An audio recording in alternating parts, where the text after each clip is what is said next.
Hi everyone. We're just going to take a quick look around how to size an image and do some very basic image editing techniques. This works for any image editing program. You can use shareware, you can use Photoshop. I'm going to use Fireworks because most people aren't familiar with it, and I like it because it's a more streamlined interface than Photoshop. It's a little bit easier to use, and it's more geared towards developing web graphics, so it's actually a little bit better for some things such as creating hotspots or creating animated GIFs. You can do that very easily in Fireworks. So plus it's something that I've learned and I've just used it, so I just use it all the time. But a lot of what we do in Fireworks you can do in any image editing program. The key thing to remember, like any of our programs that we're using, like Dreamweaver or Photoshop, you get a window over here that shows you the layers of your image. This is your toolbar over here that gives you access to various things. And then you have your properties window that changes depending on the tool that you're using. So you want to be familiar with all of those aspects. Just like in Photoshop as well, there's a main bar that gives us some details as well. So what I've done is I've opened this photograph that I shot from a while ago, and I want to draw your attention to a few things. Most image editing programs, when you open them, make them fit the screen. So when we look at this, you'll notice there's this 30% up there. That means we are not viewing this at full size. We're viewing this at a size that will fit with our screen. So if you want to find out what the true image size is, in this case I can click down here, which gives me some details, or you can go up and find out some information up in your menu. Can also connect you to it. If you go to Modify, Canvas, and you have Image Size and Canvas. One of the things I want you to note about any image that you are working with, the terminology that they use in most image editing programs is there's the actual image, so in this case this is our photograph, and then there's the canvas, and it's the thing that's behind the picture. In this case, since we have a picture, the canvas is the same size as the image. But we can actually change that. We can actually make the canvas bigger if we wanted to. So if I wanted to make this, let's just make this 3,500 pixels, you'll see out behind it, all of a sudden I've got this blank space behind it. And that means there's more space behind it. So the actual image when we save this will actually be 3,500 pixels wide rather than the 3265 or whatever it was. And the reason that's important is because sometimes if you are using a slider in WordPress, you have a particular dimension for your photos. And remember in class we discussed you can't make a picture bigger. You can't blow it up, otherwise you risk it pixelating. So a good solution is to expand the canvas so that it doesn't distort in your slider. So that's something that you can think about. It's a good trick to think about. So let's go back. Well, one of the things that we have to do anytime we're creating a photo gallery or putting photos in our slider, we often need to change the size. So let me look at this. Let me change this once again. So the first thing we want to do here is we want to tweak the size of the photograph for the way that we're actually going to use it on the screen. If you remember most of what we've talked about, most computer screen widths that we're dealing with are probably like 1,000 pixels wide. So our photos within the column, our main content column, are probably going to want to be in the 500 to 750 pixels wide range. So the first thing we can do is we can resize this photograph appropriately by taking the image size, and we can change it down to the 750. You'll want to make sure that you have this constrain proportions checked. Most image editing programs have this function. In Photoshop you'll see it as a little lock. The lock will be like this. That keeps it. If you unlock that, that means I can just change the height and the width. but that's going to create a weird image that distorts it. So you want to keep that proportional. So then when we change to 750 pixels, there we go. Notice it's at 28%. That's not what our photograph looks like. So we want to change the size to 100%. You can adjust the size down here in the corner. Photoshop also allows you to set the magnification down in the corner. You can also change it through the menu. There's a couple of different places where you can change things. You can also change it here in that main bar. And I believe that Photoshop has a similar feature in the bar that allows you to do that. Okay, so now we've resized the photo to a more reasonable length. Or reasonable width, I should say. So once we have our photograph and we've sized it the way that we like, there are some other things we may want to do to it. There's two things that I'm going to focus on. One is cropping the photo. The crop tool allows you to choose a section of the photograph. Say maybe I just want this section because that's the one in the sunlight. And then in Fireworks, and you can do this in Photoshop, you can just double click on it to activate the crop, and then it cuts it in the way that you want it.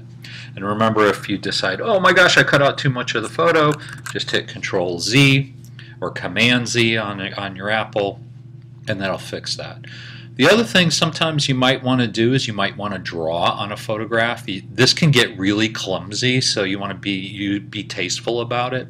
Most commonly, people want to add text. There are text tools in Fireworks and in Photoshop. This is another reason why I like to use Fireworks over Photoshop. I find the text editing a little bit easier in Fireworks than I do in Photoshop. So you'll notice when I clicked on the text tool, all these things changed on the bottom. So this allows me to choose all different kinds of fonts. I can choose the style of the font, the size of the font, the color, all these different things, which is nice. So I can put in this. This is cool. That gives us a nice little image. And then I can use my select tool to move it around wherever I want it.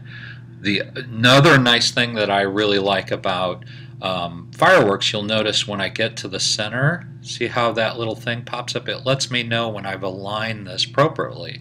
So that tells me that's in the center of the image, which is very handy. So let's say I wanted to do this, and then I can highlight, go back to my text tool, highlight all this, and white might look a little better.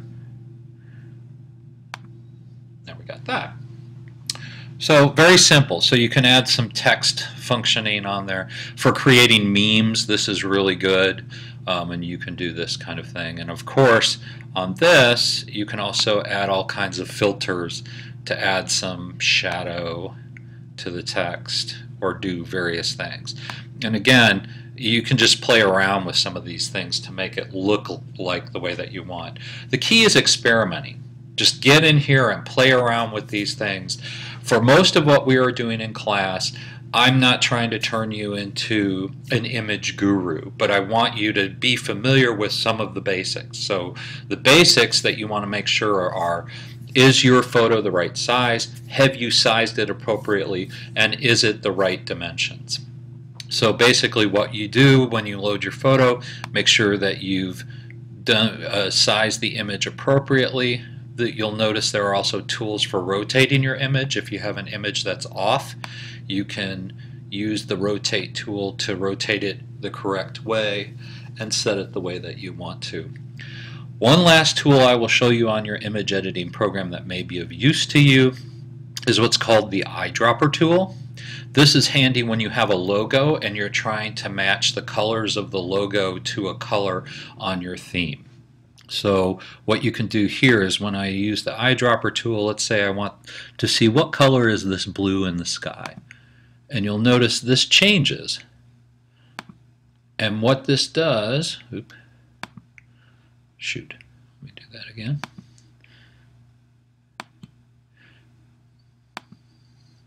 But it gives me that color. And so I can look at that color and see what it is. And what you want to do for any given color, sorry, it keeps messing up on me. See that number up there? It's number 95CBFF. That's what's called the hexadecimal number for your color. And every color that you can view on a screen has a hexadecimal number. And what that's broken down into is the amount of red, the amount of green, and the amount of blue in each photograph, RGB. So the first two numbers, that 95, is the hexadecimal number for the amount of red in the picture. CB is a hexadecimal number for the amount of green in the picture, and FF is the amount of blue. So if you have that number, you can type that number into your CSS or into your code, and you'll have that exact color. And so that way you can match appropriately what you're trying to do when you're making sure that you have the proper shades of each of the items. Once you've sized your photograph and you've done your changes, then you want to be sure to save it. In Photoshop, what you'll do, it's save for web and devices, or I think it's just save for web in the latest version of Photoshop. You don't want to save it as a Photoshop file. You're wanting to save it as an image file, because anytime you do multimedia editing, you can save it in the format of the program you're doing to edit it, or you can save it as an actual image file. So in this case, we're actually saving this and exporting it as a picture file, as a JPEG file. So you can also save it as a PNG or a PNG file, and you can save it as a GIF file or an animated GIF, although there's nothing to animate in this one. In this case, most of the time with photographs you want to choose JPEG. PNG is a good alternative, although the size is sometimes a bit larger. Remember our SEO. One of the things you want to do is make sure that you are giving your file names meaningful titles. So in this case, I'm going to call this Mother Church, because this is the Mother Church of the Church of Christ in Boston. So I'll give it that title, and I'll save it to the desktop. And now I have my saved file at 100%. So that's the basics of image editing and some things you can do in an image editor. As always, I don't care what image editor that you use. That's just the basics that I want you. You can use Fireworks, Photoshop, or even a shareware version or a freeware version, whatever works best for you. And so give this a try. Try playing around with some photos, see if you can size a photo appropriately. You'll need to do that for your photo gallery. Be sure to watch this video. I hope you watch this video before the next one. The next one I'll have a short one on doing photo galleries. See you later.